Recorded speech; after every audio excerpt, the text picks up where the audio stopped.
नमस्कार दोस्तों। जिस देश में जो 50% महिलाएं जो थीं उनको वैसे ही हाशिए पे रखा गया और बचे हुए लोगों में से 50% अगर पिछड़े वर्ग हैं और वो भी हाशिए पर हैं, उसके बाद एससी एसटी वर्ग तो हाशिए पर था ही, ओबीसी भी अगर हाशिए पे है तो राष्ट्र निर्माण कैसे होगा। तो आप समझ सकते हैं ये कितना इम्पोर्टेंट आज का डिस्कशन है, प्रेजेंटेशन है। तो इसीलिए मैं आप सभी से कहूंगा कि इसको ज़्यादा से ज़्यादा शेयर कर दीजिए। जितने ज़्यादा लोग इसे देख सकेंगे, समझेंगे। आप सभी जानते हैं कि यहाँ पे जो भी प्रेजेंटेशन होती है, डिबेट होती है, स्ट्रीम होती है, हम सबका उद्देश्य होता है साइंटिफिक टेम्परामेंट को इंकरेज करना। तो देखें, सबसे पहले जो भारत की व्यवस्था है उसको अक्सरहां वर्ण में डिवाइड कर दिया गया और वर्ण में डिवाइड करके ऐसा दिखाया गया कि ये हमारी संस्कृति है, ये हमारा सभ्यता है, ऐसा बताने का प्रयास किया गया। लेकिन जब हम इतिहास के गर्त में गए तो हमें ऐसा कुछ मिला नहीं।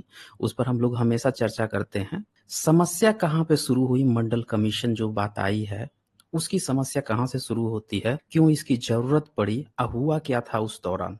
एक स्ट्रीम में ये नहीं कवर हो पाएगा दोस्तों, इसमें कम से कम 8-10 स्ट्रीम लग सकते हैं। लेकिन आज मैं आपको ऐसे पहलुओं को छूने का प्रयास करूंगा जिससे आपको पता चल जाएगा कि वास्तव में इसकी जरूरत क्यों पड़ी थी। अब ये आपको स्क्रीन पर ये फ्लैश कर रहा होगा कि यहाँ पे 4 वर्ण दिखाए गए हैं, अंत्यज को छोड़ दिया गया है। यहाँ पे ब्राह्मण, क्षत्रिय, वैश्य, शूद्र दिखाए गए हैं। अगर कोई बोले कि भारत की अगर ये वर्ण व्यवस्था, अगर ये सभ्यता है, तो इन चारों की मुख्य प्रॉब्लम क्या होगी। अब मान लीजिए ब्राह्मण है, एक ब्राह्मण का बच्चा है, उसके जिंदगी में क्या क्या प्रॉब्लम आ सकती है। ऑफ कोर्स उसका बच्चा जन्म लेगा तो जन्म लेने के बाद से उसको भी खाना पीना चाहिए, उसको आर्थिक रूप से मदद चाहिए, तभी तो उसका जिंदगी जिएगा ना। बड़ा होगा, पढ़ेगा लिखेगा, फिर उसको जॉब नौकरी चाहिए, अच्छा खासा घर और बना लेगा, रहेगा, फिर बाल बच्चे बीबी चाहिए, अपनी जिंदगी गुजारेगा। उसके जीवन में रोटी, मकान और पैसे, थोड़े बहुत सम्मान तो उसको मिलना ही मिलना है, यही उसकी जरूरत है। अच्छा, दूसरा जो क्षत्रिय है, इस पर जरा गौर कीजिए, इसकी क्या जरूरत है। क्षत्रिय है, ऐसे ही लोग जानते हैं कि हाँ भाई क्षत्रिय है, राजा वगैरह रहा होगा, राजा महाराजा रहा होगा, जमीन जायदाद होगा ही। और चूंकि राजा है तो लोग डर के भी सम्मान करेंगे, राजसी फैमिली से है तो बाय डिफॉल्ट सम्मान वगैरह तो मिल ही रहा है। और राजा वगैरह राजसी परिवार है तो बाय डिफॉल्ट ही जमीन जायदाद तो होगा ही होगा। तो ऑटोमेटिकली इस पे भी इसकी जरूरत अब क्या है कि ये अपने बच्चों को फिर से क्षत्रिय बना दे, यही तो इसकी जरूरत होगी ना। इसके जीवन में और क्या है, और क्या चाहिए। हर चीज चूंकि पैसे वगैरह हैं और जो चीजें हैं उससे अपनी काम को ये कर सकता है, इसको बहुत वैसी कोई दिक्कत है नहीं। वैसे को भी अगर बात करें तो वैसे भी भाई धनाढ्य होते हैं, बिजनेस वगैरह करते हैं, पैसा है, पैसे से बच्चों को थोड़ा बहुत एजुकेशन भी खरीद सकते हैं, और पैसा है तो लोग इज्जत भी करेंगे, दान पुण्य देंगे। तो ऊपर का क्षत्रिय है और वैश्य है, इनसे भी इसका अच्छा बना रहेगा, सम्मान भी मिलेगा, सब पैसे के दम पर ही अपना कर सकते हैं। इन तीनों में आप देखें कि कोई भी वैसी प्रॉब्लम नहीं आ रही है कि ये तीनों एक दूसरे का बाइकआउट कर रहे हों, बहिष्कृत कर रहे हों, या इनको जो है करते हैं, वो बहुत और माइक्रो लेवल पे जाएंगे वो भी होगा। लेकिन नॉर्मली जो एक हम देख रहे हैं कि जीवन जीने के लिए जो दिनचर्या है उसमें इन तीनों में बहुत ज्यादा विरोधाभास नहीं दिख रहा है। प्रॉब्लम कहाँ आती है, जो ये वर्ण चौथा है शूद्रा, इस पे। इस शूद्र वर्ण के पास क्या है कि इसके पास पैसा भी नहीं है, पैसा रखने का अधिकार भी नहीं है। मनुस्मृति कहता है कि पैसे भी छीन लो। तो अब क्या है कि इसके पास अच्छा सम्मान भी नहीं है, पैसा नहीं है तो सम्मान नहीं है, राजा भी नहीं है तो जमीन जायदाद भी नहीं है, तो पूर्वजों की भी वो चीज नहीं है, जमीन जायदाद, जैसा कि क्षत्रिय के पास था।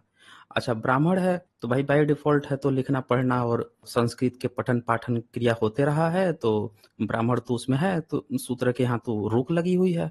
पढ़ लेगा, वेद वेद सुन लेगा तो कान में शीशा पिघला कर डाल दिया जाता था। तो डर के मारे पूर्वज भी नहीं पढ़े, और जिनने पढ़ने की कोशिश की उनकी हत्या कर दी गई, कान वान काट लिया गया, जीभ काट लिया गया, तो इस तरह की प्रॉब्लम आई। तो इसके पास एजुकेशन भी नहीं है, जब एजुकेशन नहीं है, पैसा नहीं है, तो सम्मान भी नहीं है। तो अब इसकी प्रॉब्लम क्या है शूद्र की, ये आपको समझना पड़ेगा कि एक शूद्र का बच्चे की जीवनी कैसी होती है। पढ़ने का अधिकार नहीं, क्योंकि शास्त्रों में भी, धर्म ग्रंथ में भी यही लिखा है कि शूद्र को अधिकार नहीं है, नहीं पढ़ेगा। अब जब नहीं पढ़ेगा तो करेगा क्या।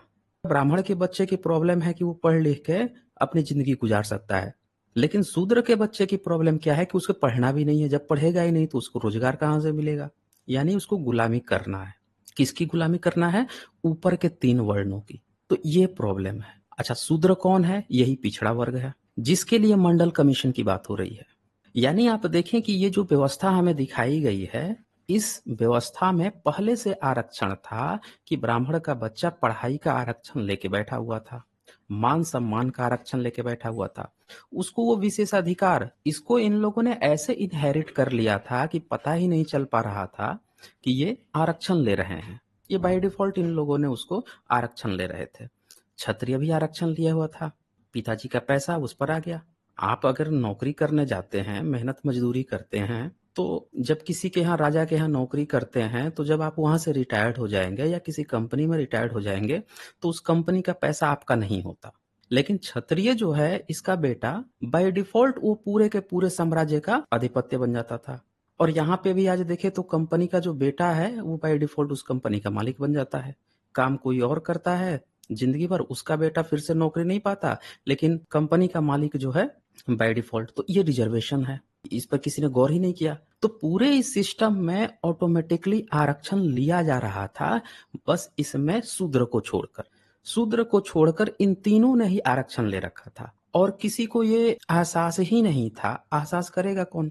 शूद्र को बोलने नहीं देंगे। जिसका शोषण हो रहा था वो तो बोलेगा तो उसको मार दिया जाएगा, काट दिया जाएगा, कुछ कर दिया जाएगा। और ये तीनों मजे में थे, तीनों भरपूर आरक्षण का लाभ उठा रहे हैं। तो मंडल कमीशन आया था कि शूद्र को इन तीनों ने जो विशेषाधिकार ले रखा है, इनमें से कुछ कुछ चीज है, इनसे छीनी जाए। अगर आप जो दबंग है, तानाशाह है, डिक्टेटर है, उसको अगर आप अपना अधिकार उससे नहीं लेंगे तो डिक्टेटरशिप करेगा ही करेगा। तो इसलिए रिजर्वेशन या रिप्रेजेंटेशन की जरूरत पड़ती है कि जब कोई दादागिरी करता है, कोई चीज बाय डिफॉल्ट लिए रहता है, तो उससे कुछ छीन के जिसका सम्मान है उसको वापस थोड़ा सा दिया जाता है। तो SC ST वर्ग को दिया गया थोड़ा बहुत, लेकिन ये जो शूद्र वर्ग है ये तो SC ST में भी नहीं आता। SC ST वर्ग तो अंत्यज उसमें आता है। ये चौथा वर्ण जो शूद्रा है, ये पिछड़ा वर्ग है, इसकी बहुत बुरी हालत हो गई। 1975 में एक कमीशन गठित किया गया, मंडल कमीशन। पता लगाइए भाई, जो पिछड़ा वर्ग है उसकी स्थिति क्या है। तो उस स्थिति को पता लगाने के लिए जब पता चला कि इसकी तो हालत SC ST वर्ग से भी खराब हो गई है, क्योंकि SC ST वर्ग अपने लिए जागरूकता का काम कर रहा था, कॉन्स्टिट्यूशन का जो अधिकार है थोड़ा बहुत भी ले रहा था, और ये तो धार्मिक झंडा उठा के घूम रहे थे। और इनका पूरा का पूरा जो भरण पोषण है, इनका जितना भी इनके पास पहुंचनी चाहिए थी, इनके बाल बच्चों की पास जो अधिकार पहुंचने थे वो सारा का सारा उठा के ये ऊपर के 3 वर्ण खाए जा रहे थे। और ये पूरा नीलबट्टे सन्नाटा हो गया था। देश का 50% आबादी नीलबट्टे सन्नाटा, इनका पूरा हक ये तीनों के तीनों खाए जा रहे थे विशेषाधिकार के नाम पर, और इसको एहसास भी नहीं था। तो ये आप यहाँ पे समझ गए होंगे कि जो मंडल कमीशन आया है, उसने ये जो 3 ऑलरेडी आरक्षण ले रहे थे धार्मिक आधार पे, उसमें से कुछ चीजें लेकर और शूद्र की हालत को सही करने के लिए, इसको इसका अधिकार वापस लौटाने के लिए थोड़ा बहुत, उससे पूरा अधिकार तो नहीं लौट पाएगा, लेकिन थोड़ा बहुत जो मदद मिलेगी उसके लिए अफर्मेटिव एक्शन के तौर पे आया था। तो चले अब हम शुरू करते हैं, समझते हैं इस मंडल कमीशन को अच्छे से। अच्छा, इसको समझने के लिए एक बड़ी अच्छी पुस्तक आई है, उस पुस्तक को मैं आप लोगों को दिखा देता हूँ। इसका नाम है राष्ट्र निर्माण की सबसे बड़ी पहल, और इसकी भूमिका और अनुवाद किया है सत्येंद्र PS ने। प्रस्तावना जस्टिस PV सावंत जो हैं, न्यायमूर्ति रह चुके हैं जस्टिस PV सावंत जी, उन्होंने इसकी प्रस्तावना लिखी है। तो उन्हीं के प्रस्तावना से ही शुरू करते हैं। क्या लिखते हैं न्यायमूर्ति? उनका ये कहना है कि सामाजिक और आर्थिक असमानता वाले सभी समाजों में स्वतः स्फूर्त अदृश्य आरक्षण की व्यवस्था होती है। जहां भी आर्थिक असमानता होगी, सामाजिक असमानता होगी, वहां पे इसका मतलब कि ऑटोमेटिकली आरक्षण है। यह आरक्षण समाज के विशेषाधिकार के रूप में होता है। यह आरक्षण उन लोगों के पक्ष में होता है जिनके हाथ में ताकत होती है, जैसा कि आज तक होता आया है, और वे वंचितों को सभी लाभों से दरकिनार कर देते हैं।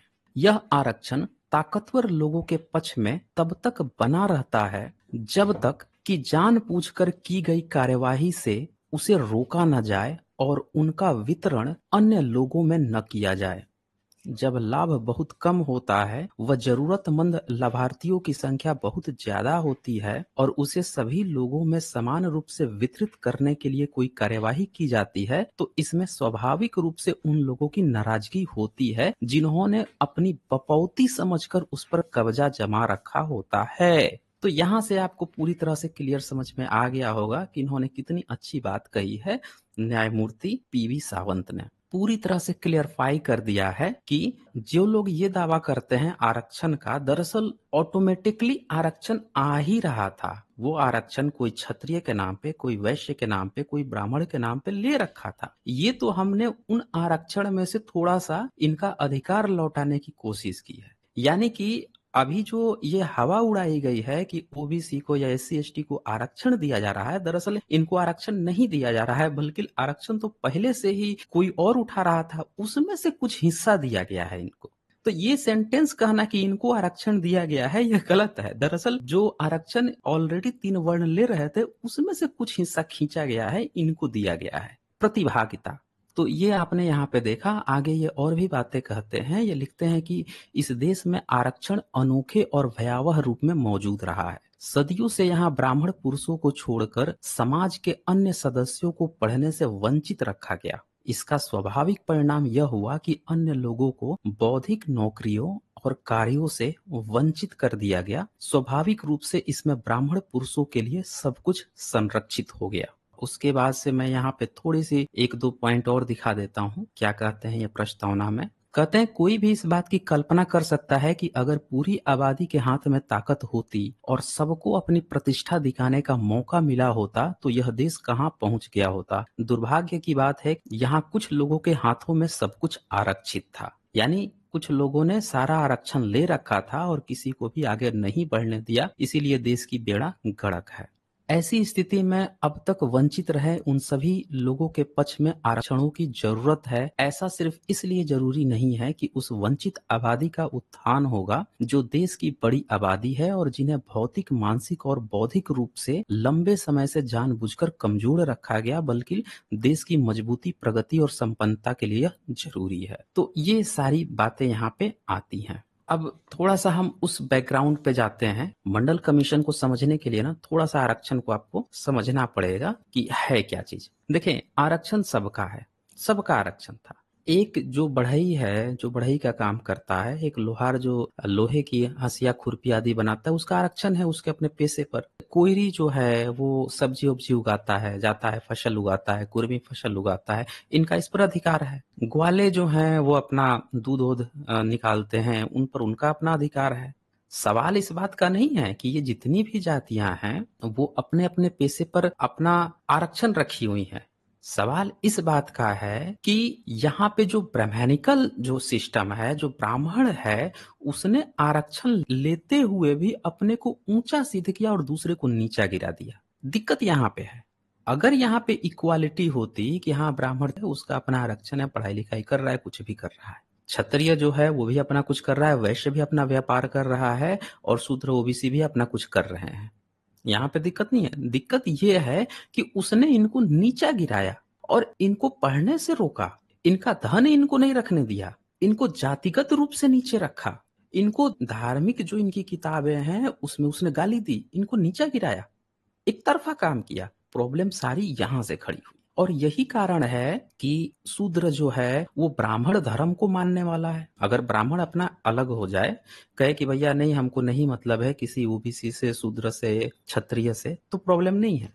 वो अपना अलग हो जाए, अपना अलग होके अपना धर्म का पालन करे, अपना सब चीज काम करे, तो बात बन जाएगी।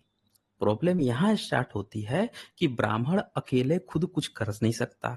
न वो अपना नाला साफ कर सकता है, न वो अपना टट्टी साफ कर सकता है, अपना घर साफ नहीं कर सकता, न अपना घर बना सकता है। उसको चाहिए स्लेव, हमेशा उसको चाहिए स्लेव, और उसको चाहिए हमेशा वो बंदे जो आपस में सामने लड़ते रहें, जिनका वो गुरु बना बैठा रहे।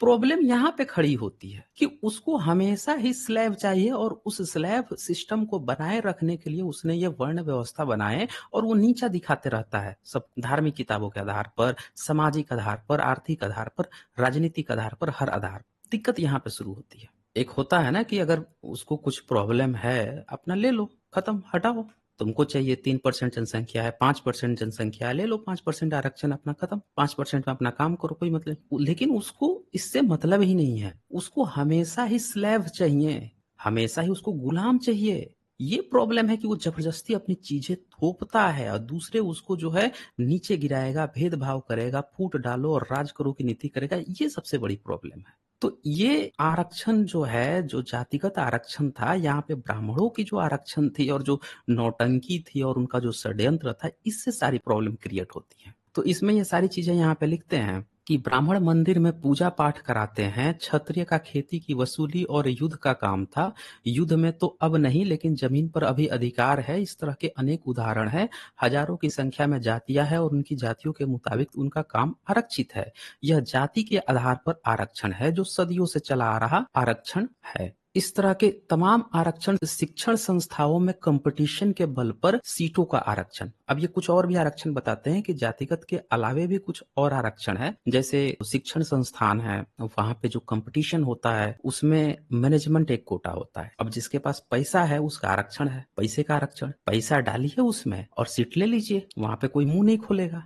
अभी तक जातिगत जो आरक्षण है वहां पे सबका मुंह चलता है, पैसा वाला आरक्षण पे किसी का नहीं मुंह खुलेगा। तो ये एक बात यहाँ पे कह रहे हैं, इस चीज को हमें समझना होगा। यह लिखते भी हैं कि दिलचस्प यह है कि इन आरक्षणों के खिलाफ कोई आवाज नहीं उठती, कहीं से कोई चू चपड़ नहीं करता।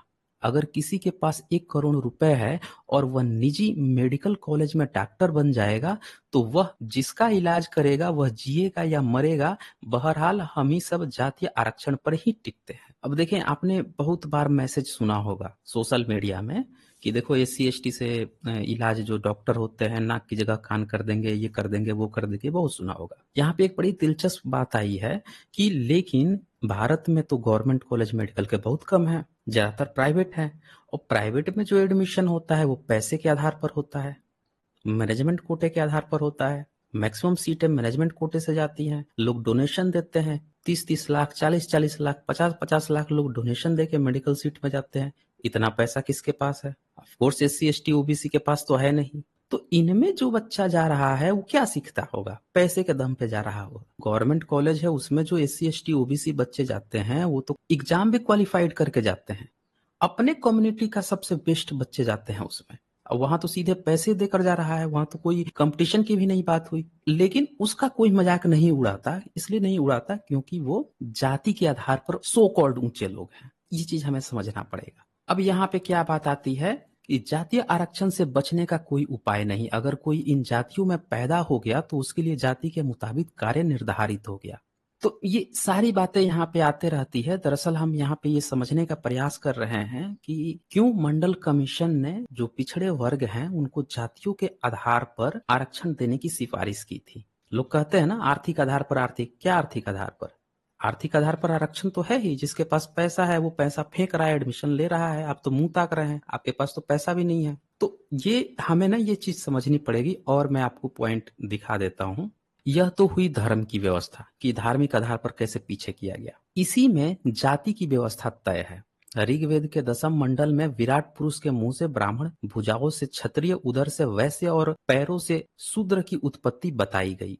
दिलचस्प यह है कि कई 100 साल तक लोग इसे मानते भी रहे। अपने पिछड़े जन्म के पापों का परिणाम मानकर दूसरे की सेवा करने से लेकर तमाम ऐसे कार्य करते रहे जिसे भारत में निम्न स्तर का माना जाता है। इसके लिए पारिश्रमिक की भी कोई खास व्यवस्था नहीं बनी। तो ये आप देख पा रहे हैं कि किस तरह से हमें पीछे, लगातार पीछे किया जाता रहा।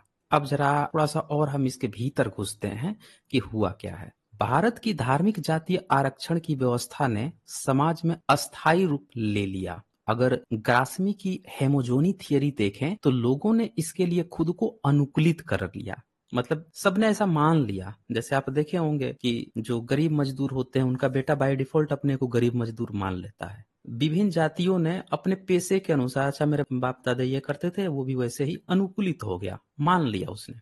तो ये चीजें यहाँ पे आती चली गई। इसको हम लोग कहते हैं ग्रामसी की हेजमोनी थियरी। इसके खिलाफ प्रतिरोध करना बंद कर दिया। जब उसके अनुसार कोई अनुकूलित हो जाता है तो फिर वो प्रतिरोध करना बंद कर देता है। जैसे एक एग्जाम्पल से आप इसको समझ सकते हैं। आप एक जार लीजिए, उसमें एक मेढक को रख दीजिए।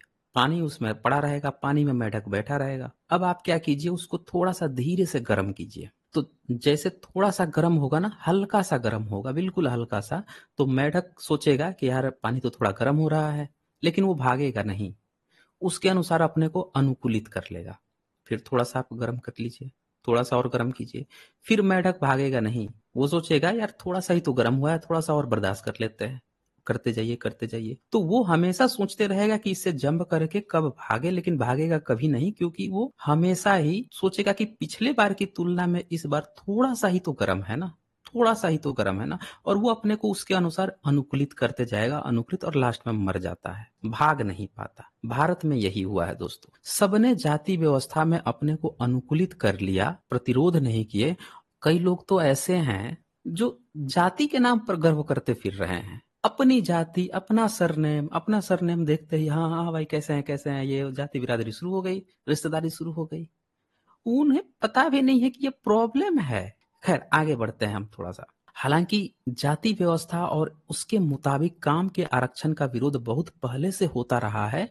कबीर, रैदास, तुकाराम समेत तमाम समाज विज्ञानी हुए जिन्होंने इस जाति आधारित आरक्षण का विरोध किया। हालांकि इसमें थोड़ी बहुत सामाजिक ये चीजें होती रही।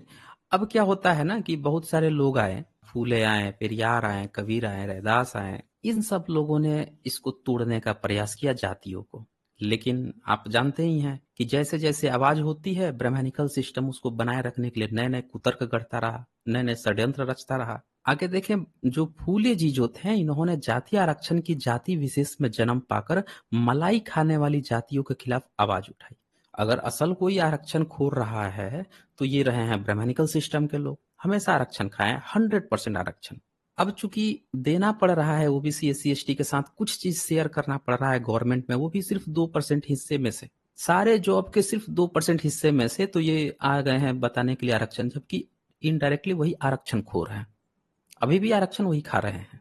मैं इसको और जब अच्छे से आप समझेंगे तो आपको पता चल जाएगा। दरअसल ओबीसी एससी एसटी में ना आरक्षण के प्रति चेतना ही नहीं जागृत हुई है। अगर इनमें चेतना जिस दिन जागृत हो जाएगी, वो इतने अच्छे वे में, इतने बेहतर वे में आरक्षण को उनके मुंह पर उठाकर मारना शुरू करेंगे, उसकी व्याख्या को मुंह पर मारना शुरू करेंगे। उन्हें पता चल जाएगा कि यार सबसे बड़े आरक्षण खोर तो ब्राह्मणिकल सिस्टम के लोग हैं। ये सिर्फ एक तरफा जो चल रहा है ना सोशल मीडिया में कि आरक्षण खोर, आरक्षण, खैरात खैरात, इसका कारण यही है कि ओबीसी पिछड़ा वर्ग जो है उसमें जागृति ही नहीं हो पाई उसके अपने अधिकार के लिए। मैं उसको और एक्सप्लेन करूंगा। अब सदियों से वंचित तबके को जागरूक किया, इतना ही नहीं, अंग्रेज हुकूमत से उन्होंने उन तमाम वंचित जातियों के लिए सरकारी नौकरियों, शिक्षा में प्रतिनिधित्व के लिए आवाज बुलंद की। उस दौर के तमाम राजे रजवाड़ों से मिलकर अपनी बात कहने की कयावत की, और कुछ राजाओं से वंचित तबकों को सुविधा दिलाने में कामयाब भी रहे। फूले ने सबसे पहले आइडिया ऑफ रिजर्वेशन यानी आरक्षण का विचार 1869 और 1882 में ब्रिटिश सरकार के सामने रखा था। फूले कौन थे? पिछड़े वर्ग से आते थे। क्या सारे पिछड़े वर्ग को पता है कि फूले उनके पूर्वज हैं? बहुत सारे पिछड़े वर्ग को तो पता भी नहीं होगा। फूले जी का नाम तक नहीं पता होगा बहुत सारे को। उनको ये नहीं पता है कि उनके लिए उस समय वो काम करते थे। और देखें आगे। आधुनिक भारत के इतिहास में व्यवस्थित तरीके से सकारात्मक कार्यवाही, अफर्मेटिव एक्शन के रूप में आरक्षण की व्यवस्था कोलाहलपुर के राजा साहू जी महाराज 1874-1922 ने की। शिवाजी के वंशज साहू जी 17 मार्च 1884 में कोलाहलपुर के राजा बने। इस चीज को थोड़ा सा समझिएगा, ये बैकग्राउंड थोड़ा जानना बहुत जरूरी है, क्योंकि जब ये बैकग्राउंड आप जान जाएंगे ना तो आपको काफी आसानी होगी पूरे इस मंडल कमीशन को समझने में। तो ये शिवाजी के जो वंशज थे साहू जी महाराज, तो साहू जी ने जब सत्ता संभाली तो अछूतों को अस्पताल में भर्ती नहीं किया जा सकता था। सोच लीजिए, जब ये सत्ता संभाले हैं तब इन्होंने शासनादेश जारी किया कि किसी भी अछूत को ससम्मान अस्पताल में भर्ती व इलाज किया जाए, और इसका उल्लंघन करने पर कर्मचारी को नौकरी से निकाल देने की सजा तय की गई। पहली बार इन्होंने एक स्ट्रिक्ट पॉलिसी अपनाई थी, जो कोल्हालपुर के जो साहू जी महाराज थे इन्होंने, कि अगर तुमने किसी भी एससी एसटी वर्ग के साथ अगर तुमने भेदभाव किया, उनका इलाज नहीं किया, तुम्हारी नौकरी तो गई है, यहाँ से सीधे लात मार बाहर किए जाओगे। साहू जी ने 16 जुलाई 1901 1901 में अपने शासन की नौकरियों में गैर ब्राह्मण वर्ग के लिए 50% आरक्षण का प्रावधान किया। तो ये आप देख पा रहे हैं कि पिछड़े वर्ग के लिए पहली बार साहू जी महाराज उन्होंने काम किया, 50% रिजर्वेशन दिया। और देखें, आधुनिक भारत में सबसे पहले इस जाति आधारित काम के आरक्षण पर महान समाजक सुधारक ज्योतिबा फूले ने धावा बोला। सैकड़ों साल से लोग रटते रहे कि ब्राह्मण मुंह से पैदा हुआ, शूद्र पैरों से पैदा हुआ, लेकिन अंग्रेज शासन काल में शुरुआती शिक्षा पाने के बाद फूले ने ऋग्वेद को चुनौती दे डाली। आज भी बहुत सारे ओबीसी पिछड़े वर्ग के जो लोग हैं, उनमें इतना हिम्मत नहीं है, गट्स नहीं है कि वो ब्राह्मण धर्म को चुनौती दे सके। आज भी जाके उसी तरह हाथ उठा के मंदिर में जाकर हाथ टांगते रहते हैं, मंदिर का घंटा बजाते रहते हैं। सोचिए फूले साहब कितनी बड़ी पर्सनालिटी थे कि उस समय उन्होंने चुनौती दी थी ऋग्वेद को, जब ब्राह्मण का ही चलता था उस समय।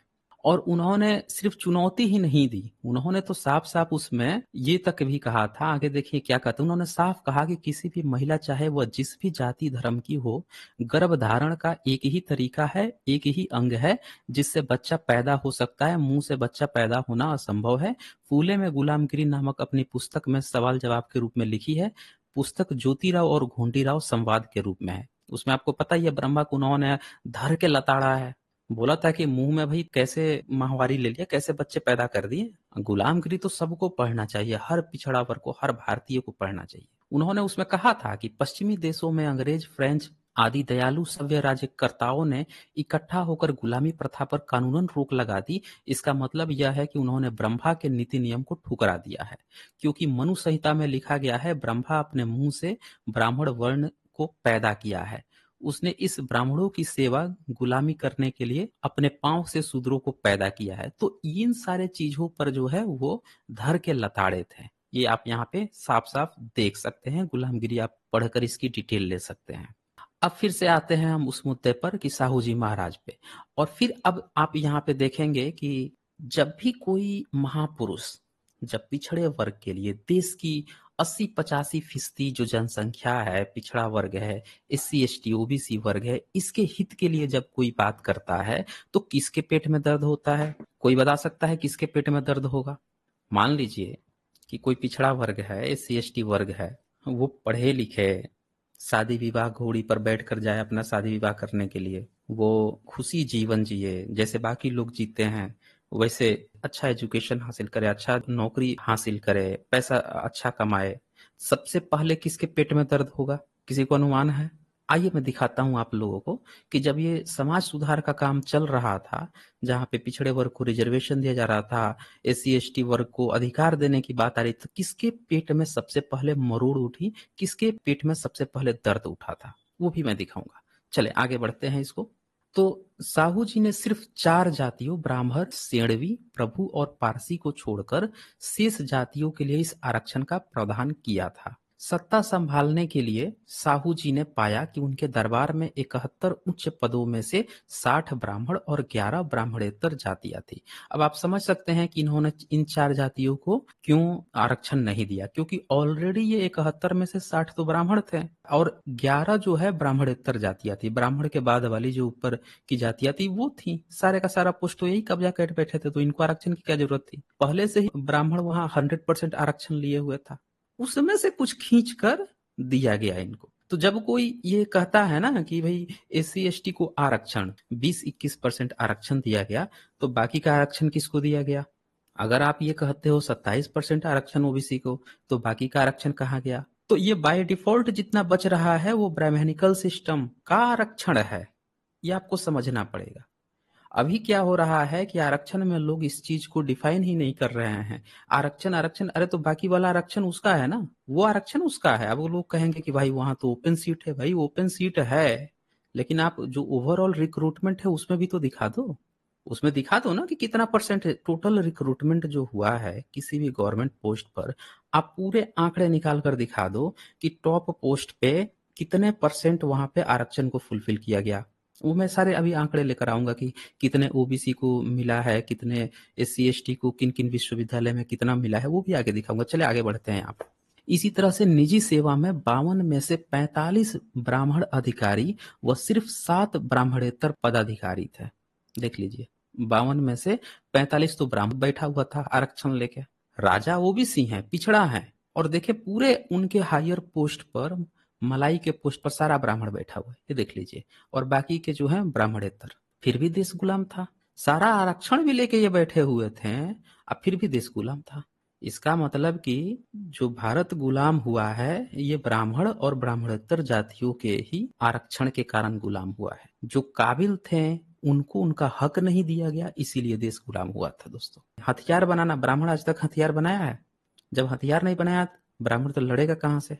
जो जातियां हथियार बनाती थी उनको उनका हक नहीं दिया गया, जो लड़ाई करती थी उनको उनका हक नहीं दिया गया, तो देश गुलाम बनना ही बनना था। अब आगे क्या होता है कि उस समय साहू जी के आरक्षण के फैसले का विरोध करने वाले, हाँ आ गया ना बात, कि साहू जी महाराज ने जब ये काम किया तब देखे विरोध कौन कर रहा है, पेट में मरोड़ किसके उठा, ये देखिए जरा ध्यान से। विरोध करने वाले प्रमुख लोगों में बाल गंगाधर तिलक, कौन है ये? ब्राह्मण है। रघुनाथ व्याकांजी सबनिवश, गोपाल कृष्ण गोखले, एस एम परांजपे, नरहरि चिंतामन केलकर, दादा साहब खापड़े, गणपत राव अभयंकर और न्यायमूर्ति महादेव गोविंद रनाडे प्रमुख थे। सारे के सारे ब्राह्मण। ये सारे ब्राह्मण जो हैं इनके तुरंत पेट में मरोड़ उठ गया है, अरे राजा साहब आप ये क्या कर रहे हैं, आप इनको हक देने जा रहे हैं, ओबीसी एससी एसटी पिछड़े वर्ग को। अरे ठीक है आप पिछड़े वर्ग हैं, लेकिन हम लोगों को दीजिए मलाई वाला पोस्ट, सारा मंत्री संतरी वाला काम हम करेंगे। ये पिछड़ा आपके जाति वाला कब से ये सब काम करने लगा, और जो एससी एसटी वर्ग है ये सब कब से काम करने लगा? तुरंत पेट में मरोड़ उठ गया। अब देखें, ये यह महज इत्तेफाक नहीं, अपने सामुदायिक हित की रक्षा का मसला था। जो आरक्षण का विरोध करने वाले सभी नामचीन लोग ब्राह्मण थे। समझ गए, ये सारे के सारे ब्राह्मण थे, और ये लोग जो हैं उस समय के सबसे पढ़े लिखे लोग थे। यानी पढ़ा लिखा ब्राह्मण भी हक मारने की कोशिश करता है, किसके?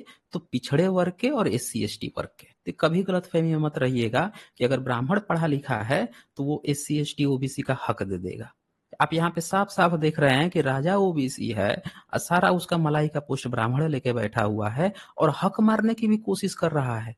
जब राजा ऐसा सोच रहे हैं कि भाई हमारी जाति वाले या फिर एससी एसटी हैं उनको भी हक मिले, तो तुरंत इसके पेट में मरोड़ उठ रहा है। तो ये जो गलतफहमी है लोगों की, इसको थोड़ा अच्छे से दूर कर लीजिए। पढ़ा लिखा ब्राह्मण भी आपके हक को खाने के चक्कर में हमेशा रहता है।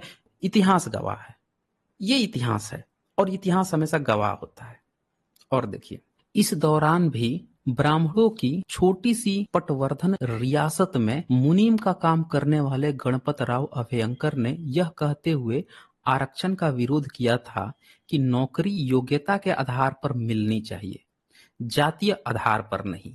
सुन लिया आपने? नौकरी जो है किसके आधार पर मिलना चाहिए, ये थोड़ा सा अच्छे से समझिए। फिर से मैं इसको पढ़ता हूं।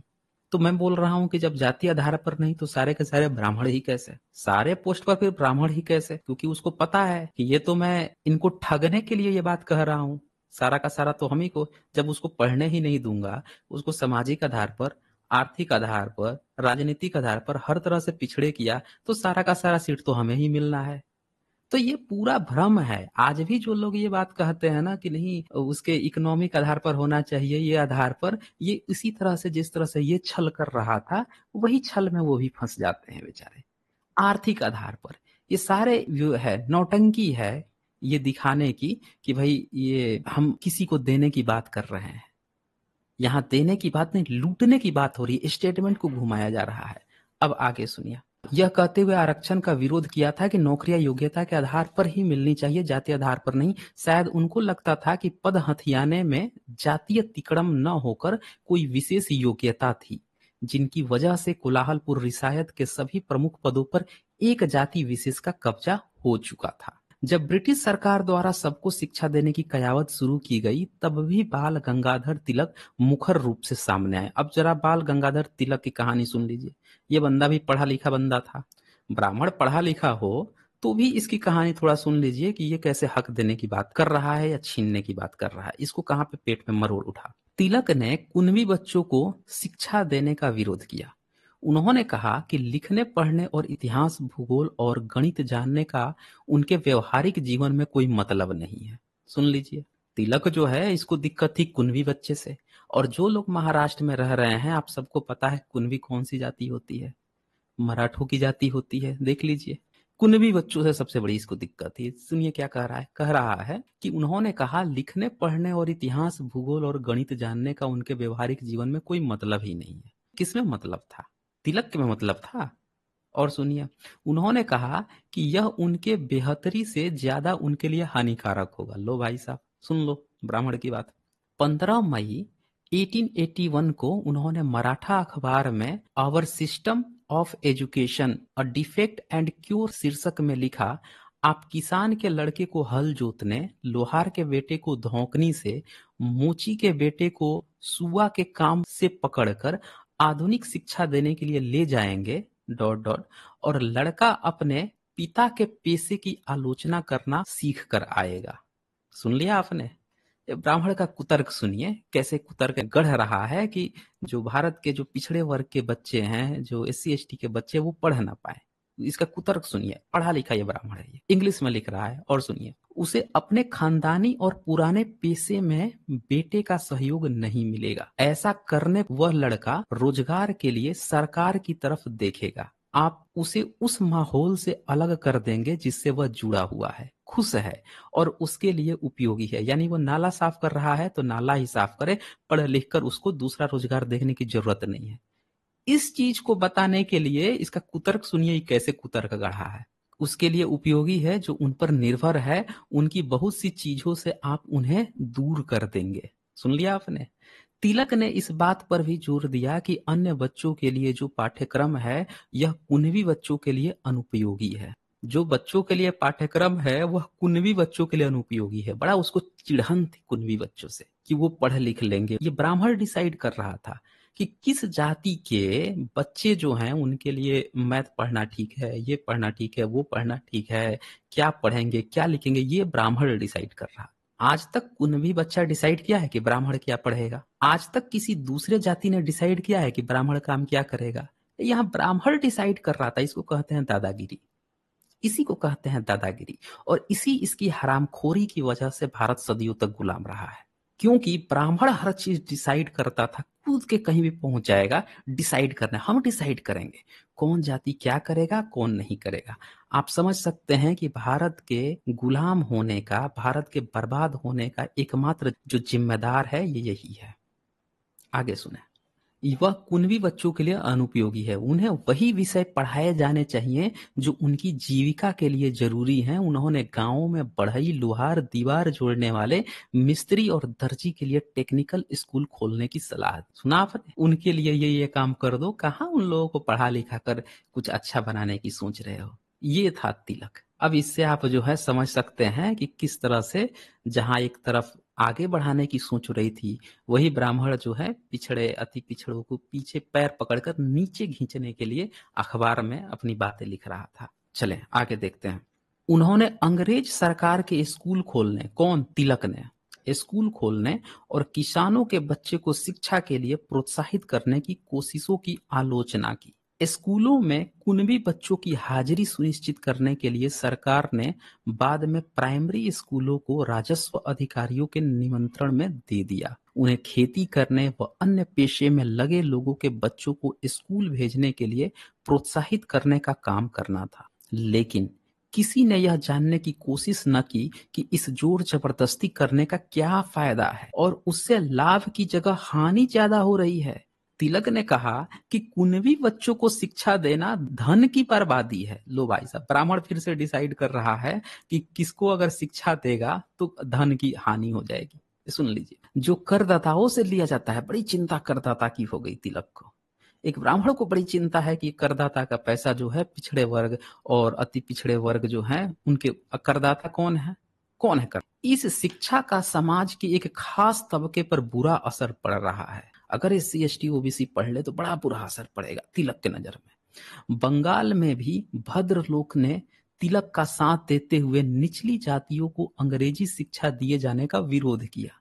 बंगाल से भद्रलोक भी उसके साथ शामिल हो गया। 2 ब्राह्मण मिल गए। तमाम लोगों को यह चिंता होने लगी कि निम्न जातियों के लोग ज्यादा मजदूरी, समानता और उन नौकरियों की मांग करने लगेंगे जो भद्रलोक करता है। साफ साफ यहाँ पे आप देख पा रहे हैं कि किस तरह से जो है सारे ब्राह्मण मिल के जब एजुकेशन देने की बात आ रही थी पिछड़े वर्ग को, अति पिछड़े वर्ग को, तो ये सारे ब्राह्मण उनके टूट पड़े थे, इनको एजुकेशन न दिया जाए।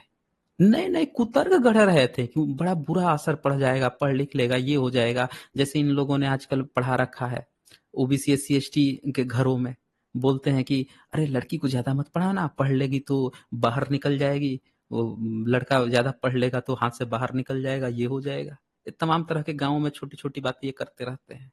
ये सारा किया धरा इन्हीं लोगों का है। ये आपको इस चीज को समझना होगा कि कैसे ये हर पल पीछे करने में लगे रहते हैं सजेशन दे दे के। और सुनिए, बाल गंगाधर तिलक ने महार ढाढ़स बच्चों को ब्राह्मण बच्चों के साथ बिठाकर पढ़ाए जाने की आलोचना की। ये पढ़ा लिखा जो ब्राह्मण है, इसका दर्द समझिए, इसको कितना दर्द है, ये आलोचना कर रहा है। उन्होंने लिखा, अछूत बच्चों की शिक्षा को दिए जाने वाला सरकारी समर्थन ब्रिटिश महारानी को उस घोषणा के विरुद्ध है जिसमें उन्होंने गारंटी दी है कि धार्मिक मान्यताओं में किसी तरह का हस्तक्षेप नहीं किया जाएगा।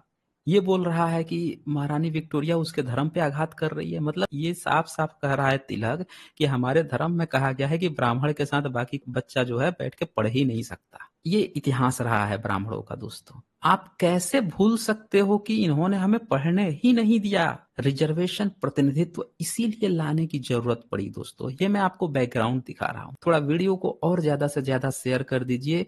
तमाम जितने पिछड़े वर्ग के भाई लोग हैं सबको ये इतिहास पता चलना चाहिए कि जब उनको पहली बार पढ़ने की कयावत शुरू की गई थी तो ब्राह्मणों ने क्या क्या गुल खिलाए थे और आजकल वो क्या क्या कुतर्क गढ़ रहे हैं। देखिए, बोतल जो होता है ना, भीतर का मटेरियल वही है कि पढ़ने नहीं देना है, इनको पीछे रखना है। ये बोतल बदल देंगे। उस समय इन्होंने बोतल बदला। आज का भी ब्राह्मण जो है वो तरह तरह के कुतर्क गढ़ रहा है। पढ़ा भी देगा लेकिन ऐसी पढ़ाई पढ़वाएगा कि आपको नौकरी नहीं मिलेगी। आप इंजीनियरिंग कर लोगे, रोड पर बैठ के खड़ा हो गए, नौकरी नौकरी मिल जाए, नौकरी मिल जाए।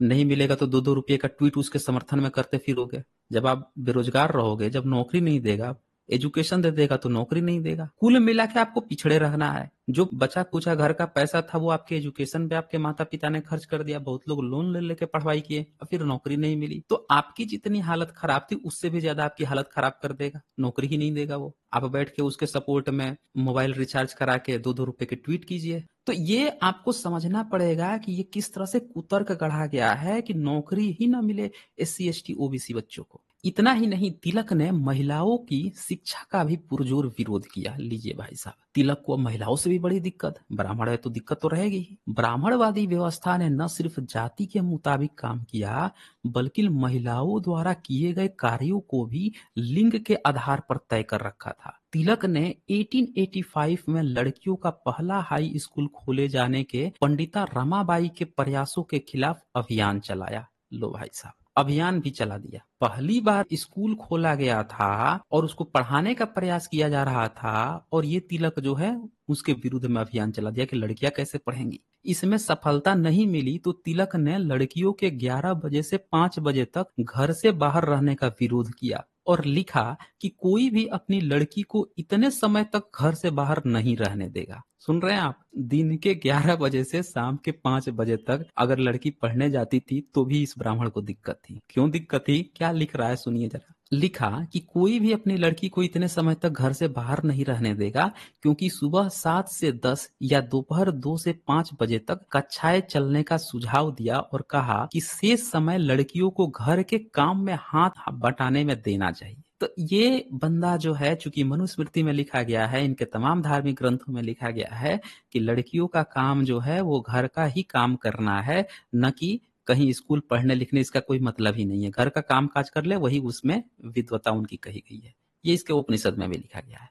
ये अपना वही काम कर रहा था। बोल रहा है कि आप उसको 2 घंटा पढ़ा दीजिए, 1 घंटा पढ़ा दीजिए, लेकिन आपको पूरा एजुकेशन नहीं देना है, पूरा दिन भर उसको एजुकेशन नहीं देना है। दिन भर एजुकेशन लेने का काम लड़कों का है। ये पितृ सत्तात्मक जो इसकी सोच थी, और अब उसको पता चल गया कि यार ये तो एससी एसटी ओबीसी अब आगे आगे खड़े हो गए हैं लड़कियों को एजुकेशन देने में, अब यहाँ हमारा चल नहीं पा रहा है, तो सचेशन उसमें घुसेड़ रहा है। ब्राह्मण की हमेशा आदत होती है, जब उसको पता चलेगा कि यहाँ हमारा मिशन फेल हो रहा है, तो उसमें घुस के अपना कोई एक ऐसा सजेशन घुसेड़ेगा उसमें, ऐसा दिखाएगा ये काम भी मेरे ही द्वारा हो रहा है, उसका नाम आना चाहिए। और सुनिए इसकी कहानी, आज मैं पूरा तिलक का इसमें खोल दूंगा, क्योंकि ये मंडल कमीशन जो लाया गया है पिछड़े वर्ग का, इसका बैकग्राउंड आपको जानना बहुत जरूरी है। पिछड़े वर्ग के जब अधिकार की बात आई थी तो कैसे ब्राह्मणों ने पीछे किया था, ये आपको जानना बहुत जरूरी है, तभी आप मंडल कमीशन को अच्छे से समझेंगे। आप लाख मंडल कमीशन करते रह जाइए, पिछड़ा वर्ग कभी नहीं समझेगा जब तक उसको उसका बैकग्राउंड ना पता चले।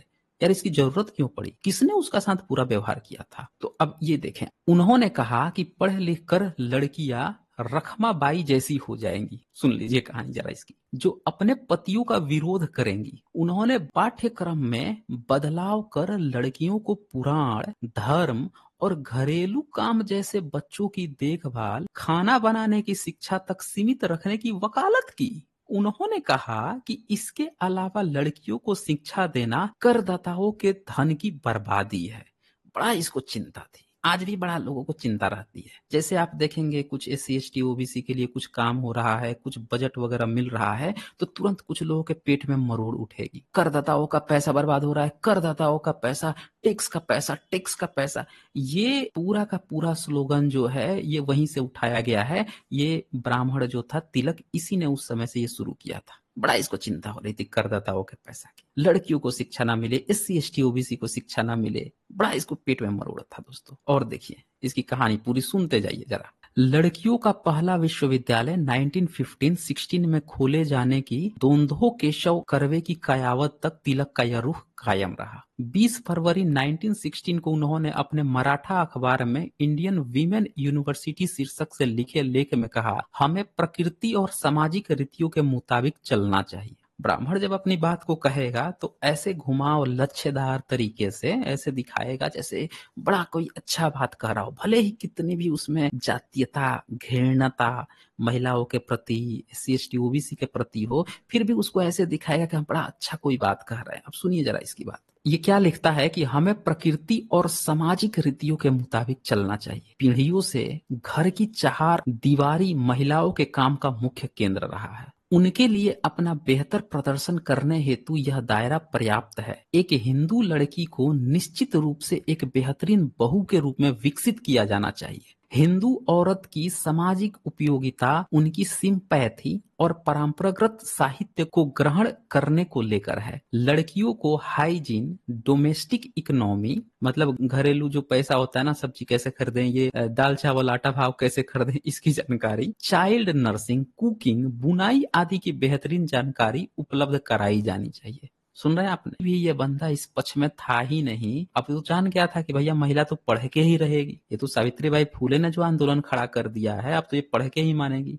तो भी उसमें बार बार ये उंगल कर रहा है कि नहीं नहीं, उनको घर वाला कुकिंग का, बुनाई का, नर्सिंग का, ये सब का काम दो ना। ये सब क्या है, तुम लोग आधुनिक पढ़ाई पढ़वा रहे हो, ये कर रहे हो, वो कर रहे हो। कितना दर्द उठता था ब्राह्मण को। जब समाज परिवर्तन होता है सबसे पहले किसको दर्द उठता है, आप देख रहे हैं, इतिहास गवाह है। इतिहास झूठ नहीं बोलेगा दोस्तों, ये इतिहास रहा है हमारे भारत का।